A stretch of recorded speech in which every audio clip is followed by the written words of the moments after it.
주에 우리 1장 12절부터 2장 4절까지 우리가 봤죠. 전체적으로 이 하박국 기록이 크게 나누어서 두 부분으로 된다 그랬습니다. 1장 2장이 한 부분이고 3장이 한 부분이다 그랬습니다. 1장 2장 속에 하박국 선지자가 하나님께 올려드리는 탄원 겸 질문, 탄원 그것이 두 번 있고 거기에 대한 하나님의 대답이 두 번 있다고 했습니다. 그죠? 제일 처음에 이제 하박국이 하나님께 말한 탄원은, 하나님 이렇게 우리가 강포를 당하는데, 강포, 폭력, 억압, 착취 이런 건데 강포를 당하는데 왜 하나님 그대로 내버려 두십니까? 이거는 이스라엘 내에 있는 그 이스라엘 백성 유다, 지금 유다가 멸망하기 직전인데 유다 내에 있는 이 통치자들, 왕과 귀족들, 이런 많이 가진 사람, 이런 사람들이 일반 백성들, 민중들을 억압하고 착취하고 이러는 상황이에요. 이거는 하나님이 세우신 이스라엘 나라에 맞지 않는 거죠. 하나님은 이스라엘을, 모든 백성들을 다 하나님의 백성으로 그렇게 연결되었고, 다른 세상의 다른 나라처럼 피라미드 구조가 아니고 왕은 백성을 섬기기 위한 그런 존재로 이렇게 세워진 게 이스라엘입니다. 근데 지금 이스라엘은, 이 유다는 세상의 다른 제국들과 마찬가지예요. 완전 피라미드 구조예요. 그래서 권력을 가진 사람들은 자기 멋대로 막 백성들을 착취하고 빼앗고 이러는 상황이에요. 하나님 왜 이걸 내버려 두십니까? 그랬더니 하나님이 대답을 하셨는데, 내가 갈대아를 세웠다. 갈대아가 이제 바벨론입니다. 바벨론을 세워가지고 이 강포를 없애겠다. 갈대아가 강포로 지금 이 유다의 강포를 없애겠다, 이런 말씀하시는 거예요. 그래서 바벨론을 통해서 유다를 멸망시키고 유다에 있는 모든 모순을 해결해 주겠다 하셨는데, 그러니까 이 하박국은 또 이제 고민이 되는 겁니다. 다시 하나님께 탄원하는 두 번째 탄원이, 악인인 갈대아를 통해서 그 갈대아보다는 훨씬 더 의로운 이스라엘을 징계한다는 게 이게 말이 됩니까? 나는 그게 이해가 안 됩니다. 그렇게 이제 하나님께 항의를 하고 탄원을 한 거죠. 그랬더니 하나님께서 하시는 말씀이, 갈대아도 내가 징계하겠다. 이거는 반드시 이루어진다. 그게 이제 우리 지난주에 본 겁니다. 이 묵시는 정한 때가 있나니 그 종말이 속히 이르겠고, 이 종말은 우리가 일반적으로 생각하는 예수님이 다시 오시는 그 종말을 얘기하는 것이 아니고, 지금 현재 이스라엘의 이 모든 문제들이 하나님께 호소했을 때 하나님이 이렇게 해결해 주겠다 하셨던 그 하나님의 약속, 하나님의 묵시가 실제로 실현되는 그것을 종말이라 이렇게 표현한다고 했습니다. 그것은 반드시 이루어질 것이다. 더딜지라도 지체하지 않고 반드시 응한다. 이게 이제 하나님의 두 번째 대답입니다.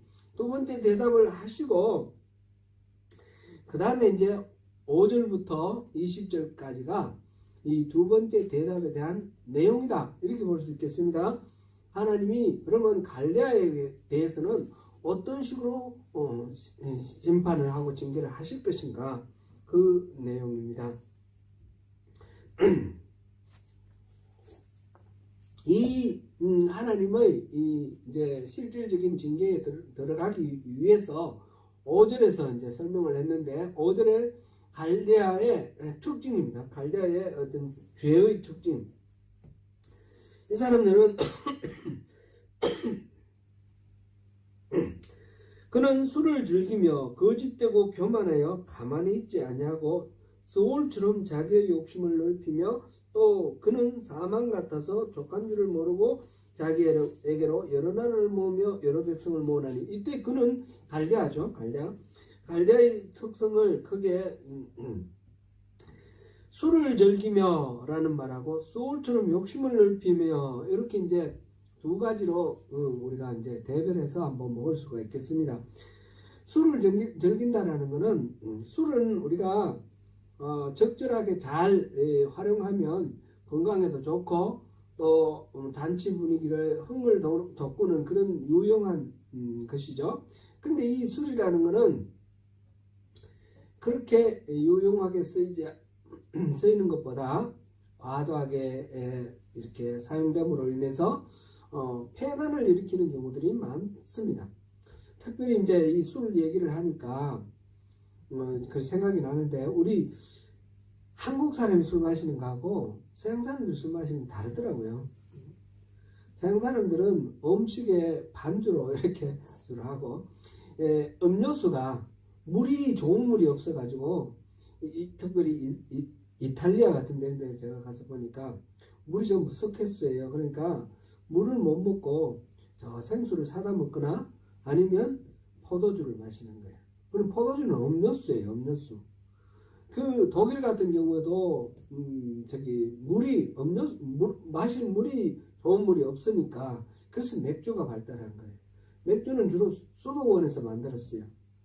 그래서 이 술 먹고 취하는 게 목적이 아니고 이 음료수로 좋지 못한 물 대신으로 음료수를 이렇게 마시던 게 술인데, 근데 이게 음료수로만 마셔지는 게 아니잖아요. 한국하고 서양하고 제가 이렇게 비교를 했었는데, 제가 이제 예전을 이렇게 생각해 보면 술을 마시는 거는 뭐 음식 먹을 때 소화 잘 되라고 마신다든지 목이 걸리니까 마시는 게 아니라 술을 마시고 취하고 싶어서 술을 마시는 거죠.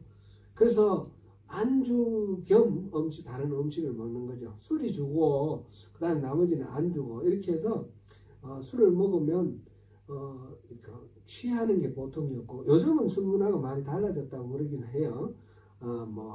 근데 한 20년, 30년 전에 제가 이제 젊을 때 생각해보면, 직장 생활 하고 처음 시작하고 이럴 때 생각해보면, 회식 같은 데 안 가면 안 되고, 가면 이제 술을 강요받아서 술을 꼭 취해야지 그 자리가 끝이 나는 거예요. 그러니까 건강에도 안 좋고, 저는 그 대통령 선거할 때 투표를 못했어요. 술 먹어가지고, 그러니까 뭐 내기가 이기는 쪽 몰아주기로 해가지고, 그래가지고 술 너무 많이 먹어서 그래서 투표도 못하고 그런 적도 있고, 뭐 이런 식으로 해서 술이라는 것이 참 제 스스로 돌아봐도 아주 나쁘게 그렇게 길들여져 있던 그런 것 같아요. 술을 먹으면 사람들이 좋게 말해서 담대해지는 거예요. 그래서 뻥도 많이 치고 거짓말도 많이 하고 잘난 척하고, 뭐 평소에는 겁이 많아가지고 마음이 소심해 이렇게 있던 사람도 술 먹고는 막 소리 지르고 아무한테나 막 대들기도 하고, 술이라는 게 이 분별력을 흐리게 만들고 사람들을 조금 이렇게 과장스럽게 만들어요. 여기서 지금 술을 즐기며 거짓되고 교만하여 가만히 있지 아니하고, 이거는 술이라는 그 특성을 그런 쪽으로 측면을 본 거예요. 거짓말하고 뻥치고 뭐 이렇게 정직하지 못하게, 그래서 잘난 척하고 뭐 이렇게 하는 기만적이고 믿음지 못한 그런 특성을 여기서 말했습니다. 바로 바벨론이 그런 식으로 술을 즐기며 이렇게 제국을 이루었지 않습니까? 제국을 이루어가지고 세상에 무서운 것이 없으니까 그렇게 교만하게 이렇게 행동하는 그런 특징을 그렇게 말했습니다. 그리고 또 소울처럼 욕심을 넓히며 또 그는 사망 같아서 이랬는데, 소울이라는 것은 이제 이거 번역되기를 지하세계 이렇게 번역도 되기도 하고 또 지옥 이렇게 번역되기도 했어요. 신약에 나오는 지옥하고는 조금 개념은 다르지만 소울이라는 건 죽은 이후에 망자가 가는 세계다. 이렇게 구약시대에 믿었고, 그곳은 말하자면 끝이 없는, 바닥이 없는 무시무시하게 깊은 땅 속의 구덩이. 그래서 무저갱 이런 말도 쓰지 않습니까? 무저갱. 갱이라는 것은 이 구덩이를 말하고, 저자는 바닥이라는 뜻인데, 바닥이 없는 구덩이. 이게 이제 스올이에요. 스올. 스올을 번역할 때 무저갱 이렇게도 번역하고요. 그러니까 이 갈대아 사람, 바벨론 사람들은 욕심이 바닥이 없는 거예요. 밑 빠진 독에 물 붓기 이런 거 그런 개념 비슷하겠죠. 바닥이 없는 그 소울에 물 채우려고 그러면 아무리 채워도 안 채워지는 거죠. 무한한 욕심 그것으로 가득한. 그래서 이 과다한 욕심과 또 파괴적이고, 그래서 아무리 삼켜도 만족되지 못하는 그런 욕망을 지금 여기서 말하고 있습니다. 그게 바로 바벨론의 특징입니다. 그래서 많은 사람들을 잡아 포로로 끌고 오고 막 모든 민족을 모았다 그랬는데, 그래서 군사적으로도 모으지만 노예로 활용하고도 모으지만, 하여튼 포로로 끌고 와서 자기들이 원하는 대로 부려먹고 또 착취하고 억압하고 이런 식으로 그 욕망이 한계가 없는 그런 상황을 지금 표현했습니다. 이렇게 해서 갈대안의 이러한 것 때문에 하나님께서 이제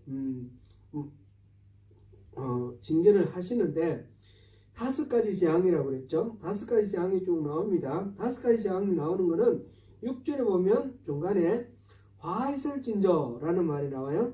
6절. 그리고 9절에도 봐도 화 있을진저 있죠. 9절에. 12절에도 화 있을진저라는 말 나오죠. 15절에도 화 있을진저라는 말이 나옵니다. 그리고 18절에 19절에 화 있을진저 이렇게 나옵니다. 이렇게 5가지입니다. 5가지인데 이 5가지 이 재앙, 하나님이 주실 재앙, 여기에 우리가 한번 어떤 것들이 있는가 생각해 보겠습니다. 먼저 6절을 보니까 다 그 속담으로 그를 평론하며 조롱하는 시로 그를 풍자하지 않겠느냐.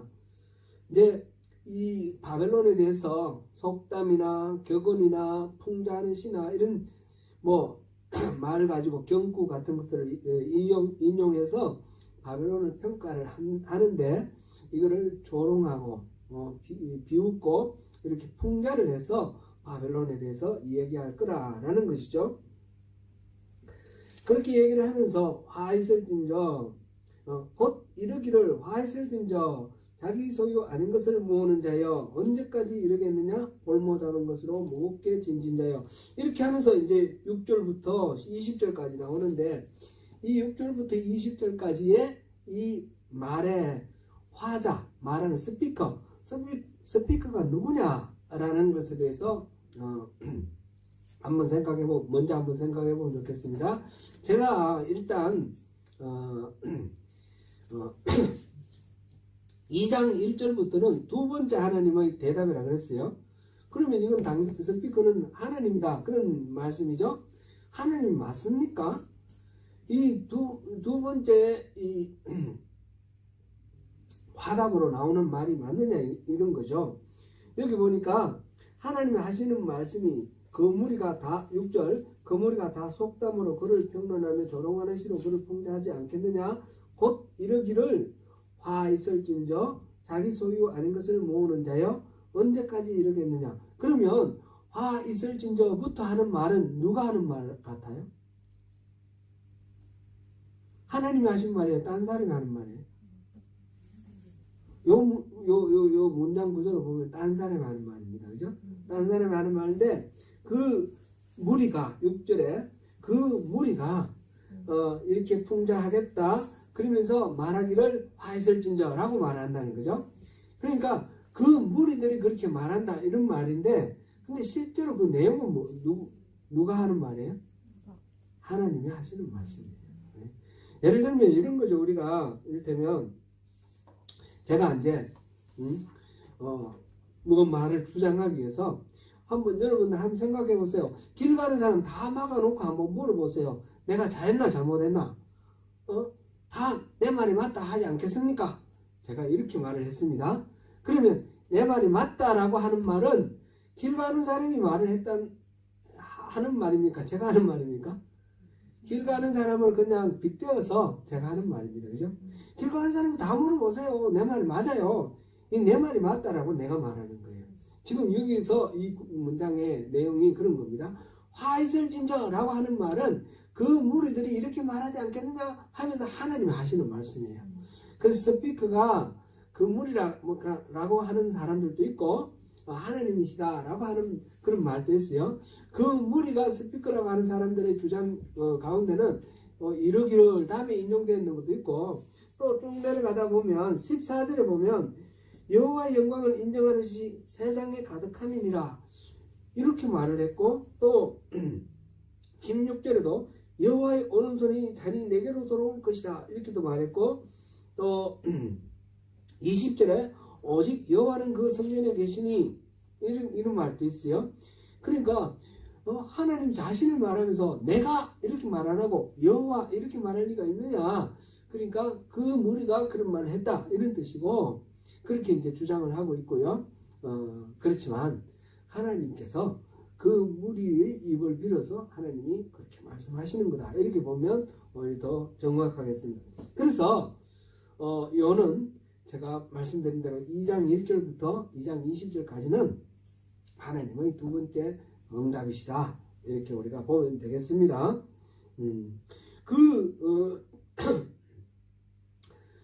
다섯 가지 재앙 중에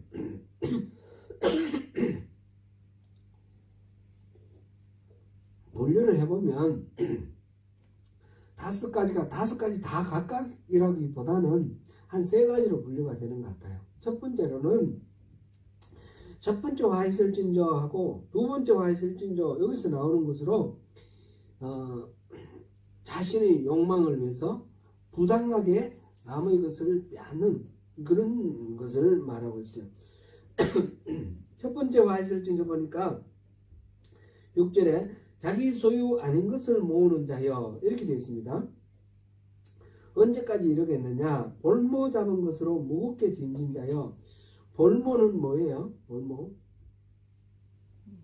옛날에 우리 보면 삼국지나 우리나라 역사 이런 데 보면 뭐 전쟁을 하고 뭐 이런 과정에서 평화를 유지하기 위해서 이렇게 왕족 중에 누구 이런 사람을 데리고 가서 이 사람 때문에 이쪽에서 함부로 공격하지 못하게 하는 그런 게 있죠.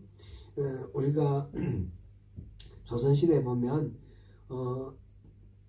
병자호란 때 이제 우리가 청나라에게 졌습니다. 지고 난 뒤에 패배를 하고 난 뒤에 많은 사람들이 포로로 끌려갔는데 그때 왕자가 볼모로 붙들려 갔습니다. 그래서 왕자로 대접은 해주지만 그러나 자유는 없게 소현세자 우리 아시죠? 소현세자, 복림대군, 소현세자 이런 사람들이 볼모로 끌려갔습니다.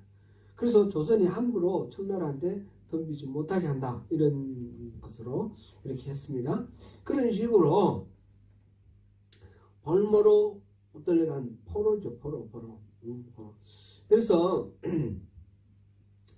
자기 소유 아닌 것을 모으는 자. 이 바벨론을 지금 얘기하고 있어요. 집거 아닌데 자기 거 아닌데 지금 이웃에 있는 다른 나라들 뭐 침략해서 그 나라들을 약탈하는 거죠. 노략하고 약탈하는 그런 상황을 지금 얘기합니다. 그리고 사람들도 포로로 끌고 가는 지금 이 하박국이 지금 얘기하고 있는 것은 실제로 아수르를 멸망시키고 아수르에게서 많은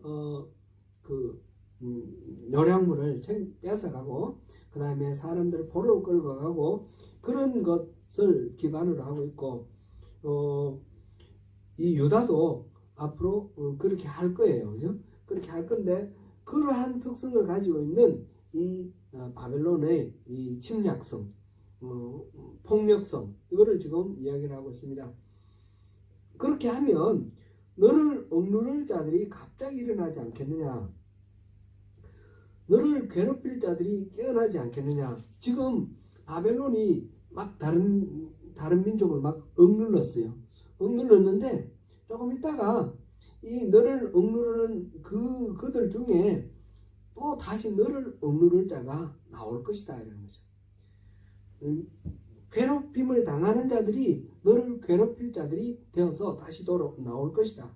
그거를 그렇게 하지 않겠느냐? 내가 그들에게 노력을 당하지 않겠느냐? 네가 노력을 했으니까 네가 노력을 당할 것이다. 그런 얘기입니다. 억누를 자다라는 말은 개혁한글 혹시 개혁한글 보시는 분 계시나요? 뭐라고 나와 있습니까? 물자라고 돼 있죠. 물자.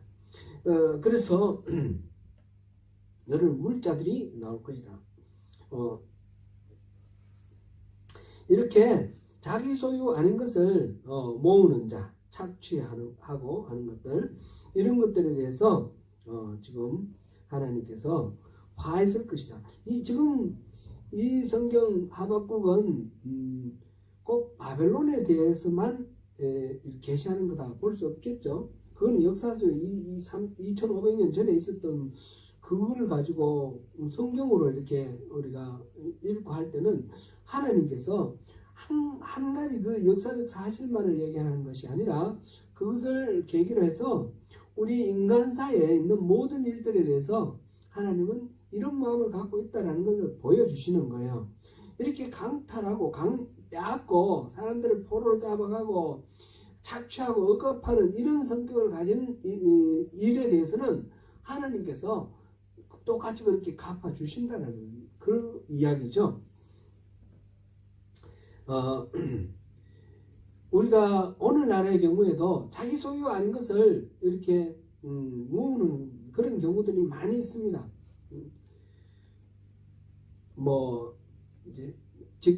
도둑질 한다든지 지금 보면 이렇게 훔치는 도둑들이 많이 있는 것 같아요. 뉴질랜드에 그죠?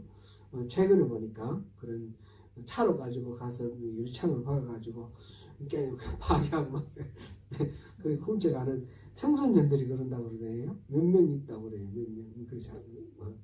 그런 식으로 전에는 없던 그런 직접 이렇게 도둑 훔치는 그런 도둑이나 또는 강도 이런 식으로 하는 것도 물론 포함되어 있는데 그런 것뿐만 아니라 법적으로 합법적이면서 그리고 법을 그러니까 지난주에 제가 또 이렇게 좀 열을 좀 받아가지고 합법적인 그 외피를 입고 행하는 어떤 폭력적인 권력에 대해서 제가 좀 말씀을 드렸는데 그런 것들이 어디나 있는 거예요. 언제나.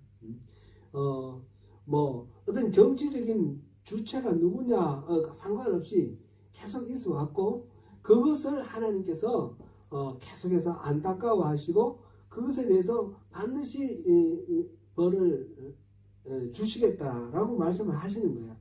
서로 억누르는 자는 다른 억누르는 자가 와서 다시 그를 억누를 것이다. 그렇게 말씀하시는 거예요. 자, 2017년이죠. 우리 조국을 생각해 보는데 이거는 제가 이제 정파를 얘기하는 건 아니고 우리 그 어떤 경향을 한번 생각해 보자 하는 거예요. 문재인 정부가 들어서서 이른바 소득주도 성장을 얘기를 하면서 최저 생계비를 좀 올렸어요. 좀 과도하게 18%인가 이렇게 올렸어요.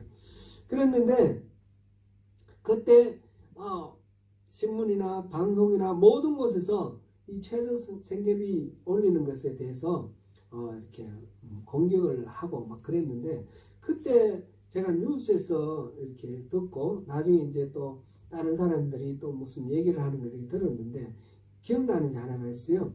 어떤 사람이 이제 소상공인이죠.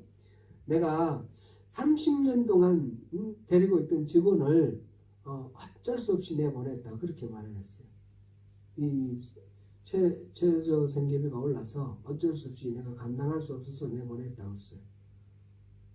좀 이해가 됩니까? 30년 동안 최저 생계비만 줬다는 얘기예요. 30년 동안 데리고 있었던 직원을 어떻게 최저 생계비가 올랐다고 그걸 내보낼 정도로 그렇게 안 줬다는 얘기 아니에요, 그죠?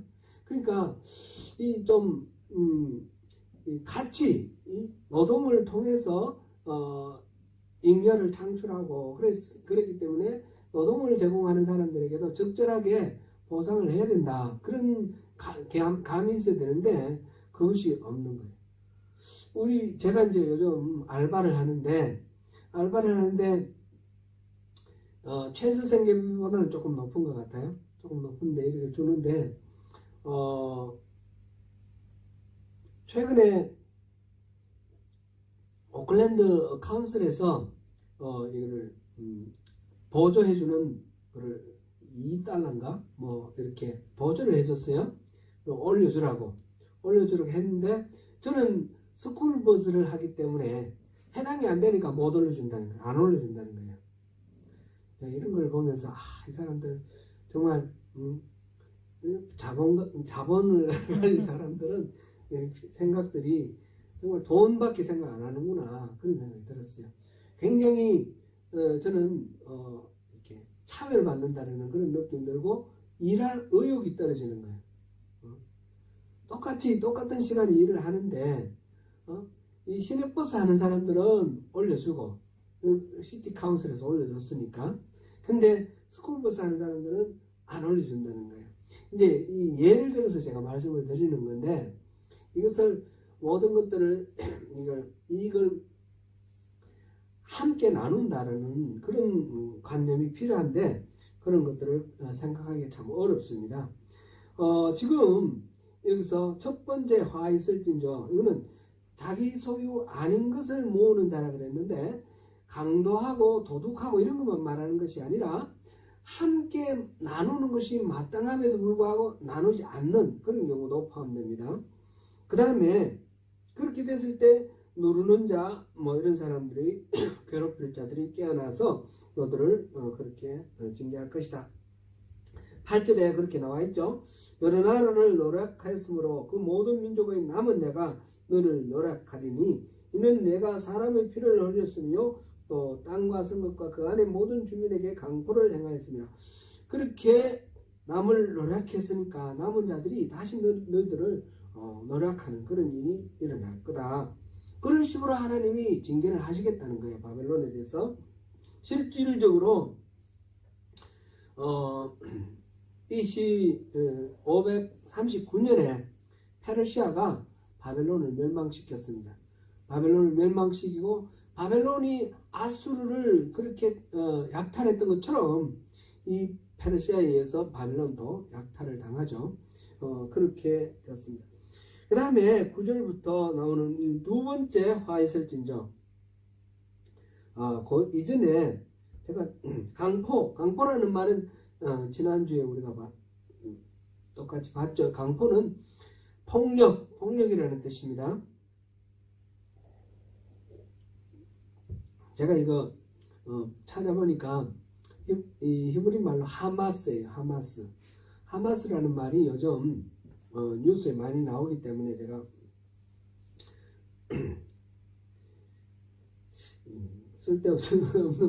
쓸데없는 것 같긴 한데 좀 상식적으로 좀 알고 계시면 이거는 이제 폭력에 대한 우리 생각하고 좀 연결지어서 좀 생각하면 좋겠어요.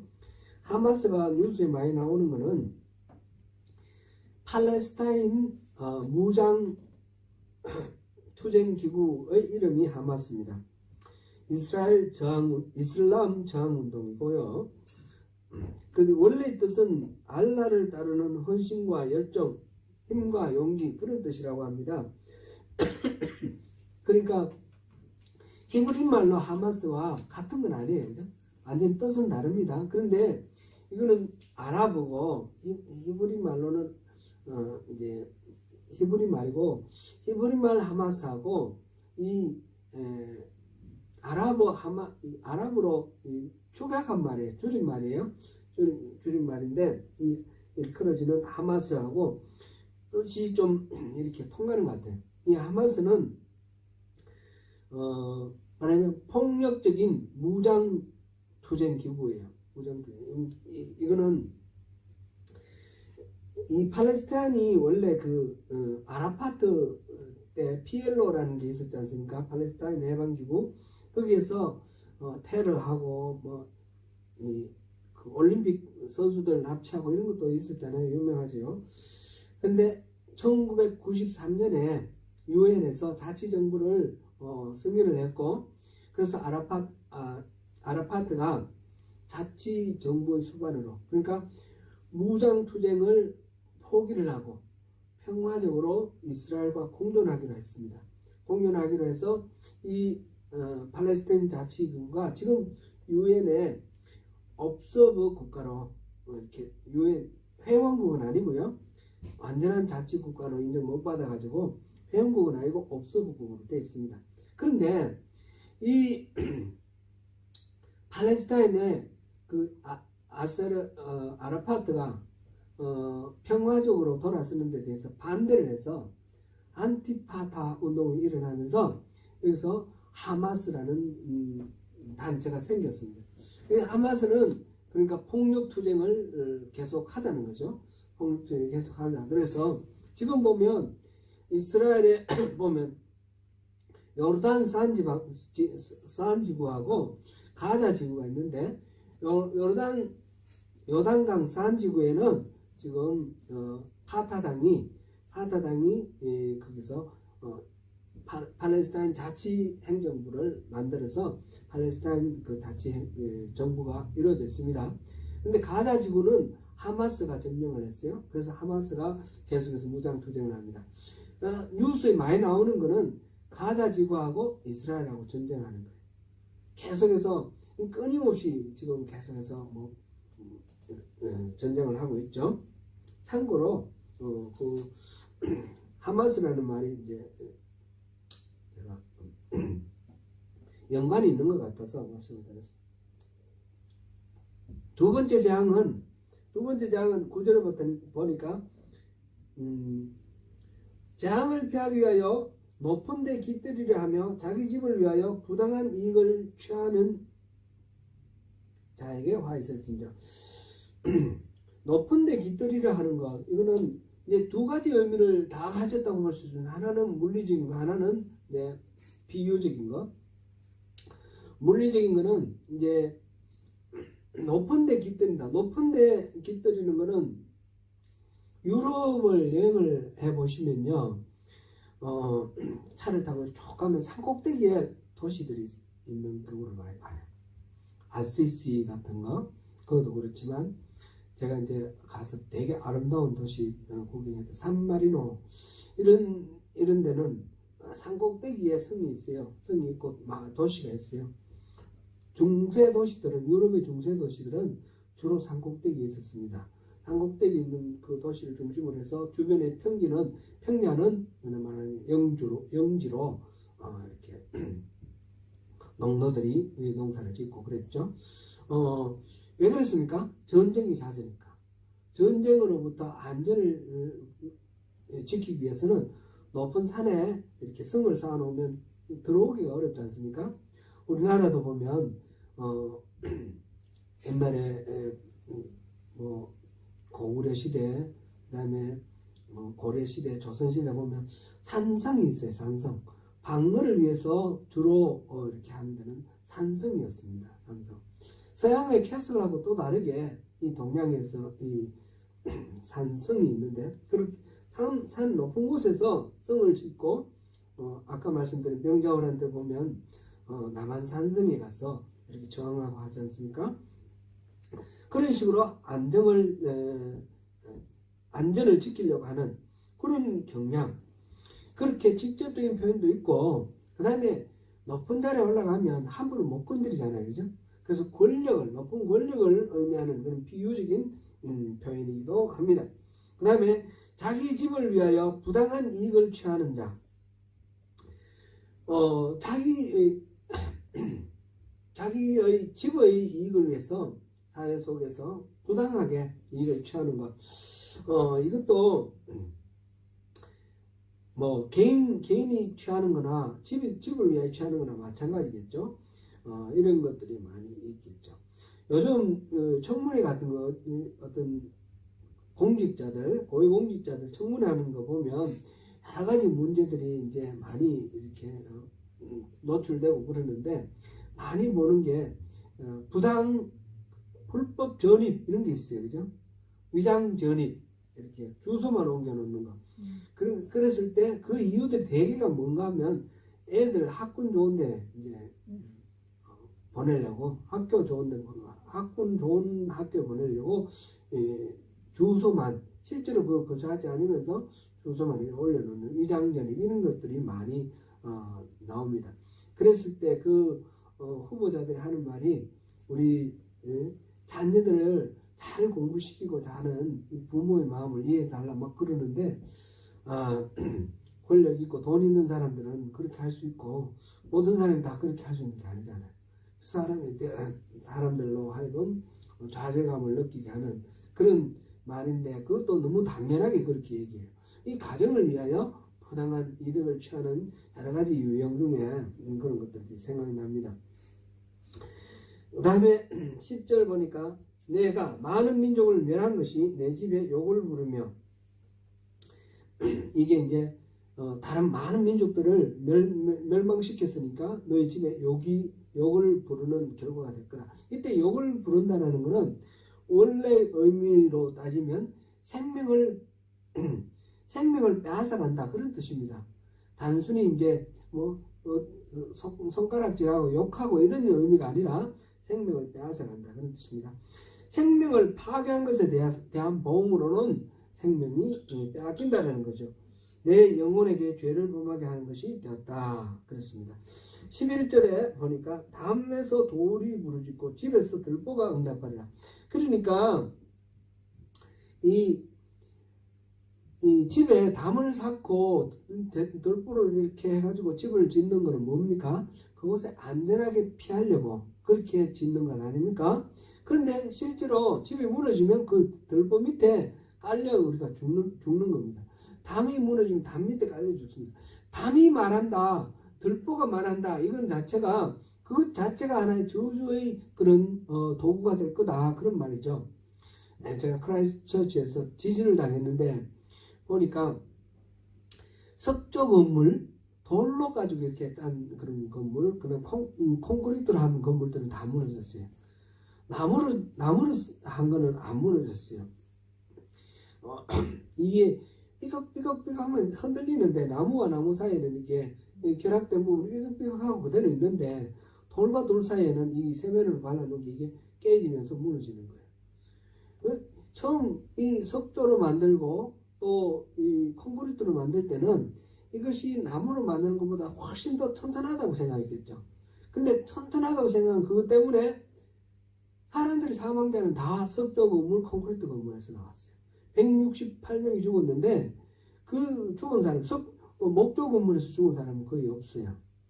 석조 건물과 이 콘크리트 건물이 무너져가지고 그거 깔려서 안전하게 의지해서 만든 것들이 오히려 더 큰 위협이 되는 그런 상황이죠. 그런 식으로 이제 지금 담에서 돌, 그 다음에 집에서 들보, 이거는 피할 수가 없는 가장 안전하게 의지하던 그런 것들이 도리어 위협이 될 것이다 라는 그런 말이죠. 그래서 6절부터 11절까지 이거는 다 불의한 방법으로 이득을 추구하는 것, 이것은 하나님을 속이는 것입니다. 그래서 사람을 속이는 것이기도 하고 스스로를 속이는 것이기도 합니다. 제가 오늘 20절까지 다 하려고 했는데 여기까지 해야 되겠네요. 시간을 제가 많이 잡은 것 같아요. 그러니까 지금 첫 번째, 두 번째까지만 했습니다. 5가지 사항 중에 첫 번째, 두 번째까지 했는데 그 특징이 뭡니까? 부당하게 남의 것을 빼앗아서 자기의 욕망을 채우는 것. 그래서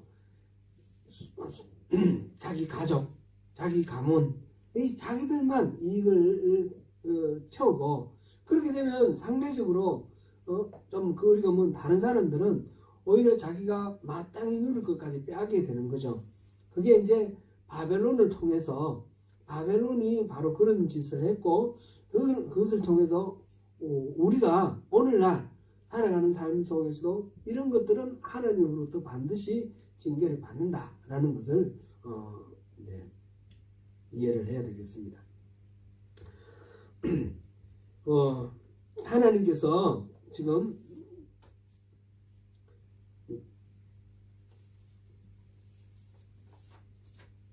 언약 백성이 부패하고 배도하는 것들에 대해서는 악인을 들어서, 바벨론 같은 악인을 들어서 심판을 하겠다 하셨고, 이것은 하박국에게 다시 한번 심각한 신앙적 질문을 줬죠.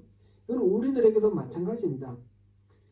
신실하게 신앙생활을 하는 사람들은 하나님이 보호해 주시고 지켜주시고 이렇게 모든 걸 형통해야 되는데, 그런 게 아니고 오히려 교묘하게 자기 이익을 추구하고 이런 사람들은 잘 되는 것 같고, 신실한 성도들은 오히려 거기에 피해를 입고 막 억울하고 되는 이런 상황, 이게 현실적으로 너무너무 많으니까 이걸 어떻게 이해해야 되는가? 하나님은 왜 악을 허용하는가? 왜 하나님은 의인을 지켜주시고 보호해주시지 아니하시는가? 이게 이제 우리의 질문입니다.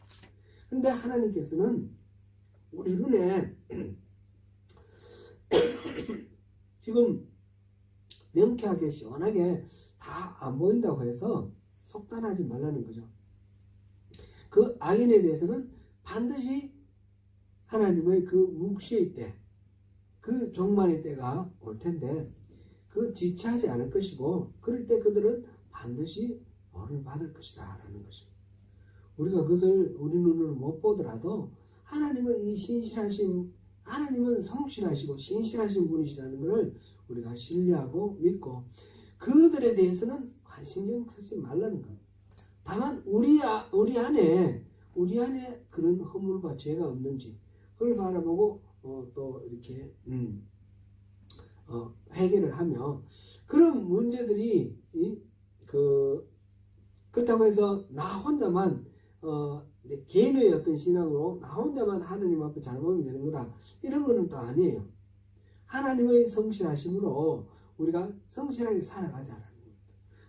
앞서 우리가 말씀 나눴듯이 의인은 그의 믿음으로 말미암아 살리라, 이거는 개인의 신앙만을 얘기하는 것이 아니라 하나님의 성실함으로 내가 지금 오늘 성실하게 살아가는 것을 의미한다, 그런 말씀을 드렸습니다. 하나님의 뜻이 이것이다 라고 하는 것을 우리가 알면, 그것을 위해서 내가 어떤 난관이 있고 어떤 어려움이 있더라도 그 하나님의 신실하심을 믿고 그것을 이루기 위해서 살아가는 것이 마땅하다는 것입니다. 이 부분은 다음 우리 나머지 세 가지 재앙을 하면서 좀 더 살펴보겠습니다. 그래서 하나님께서 절대적인 주권을 가지고 이 땅을 다스림에 있어서 우리는 그 하나님을 신뢰하면서 우리가 할 마땅한 그런 역할들을 잘 분별하고 잘 찾고 그곳에서 많은 삶을 살아가도록 우리가 이 문제에 직면하면서 그렇게 살아가야 되겠습니다. 오늘 오늘 말씀 두 가지는 남의 이익을 빼앗는 자, 자기의 탐욕을 채우기 위해서 부당하게 남의 이익을 빼앗는 자에 대한 하나님의 징계였습니다.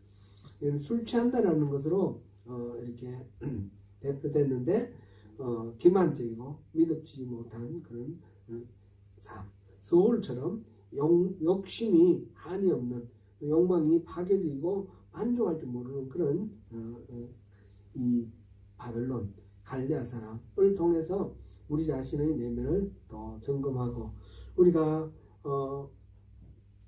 하나님의 그 나라를 이루기 위해서 또 어떻게 해야 될지 또 생각하는 그런 귀한 또 주님의 말씀 듣는 시간 되면 되시옵기를 바랍니다.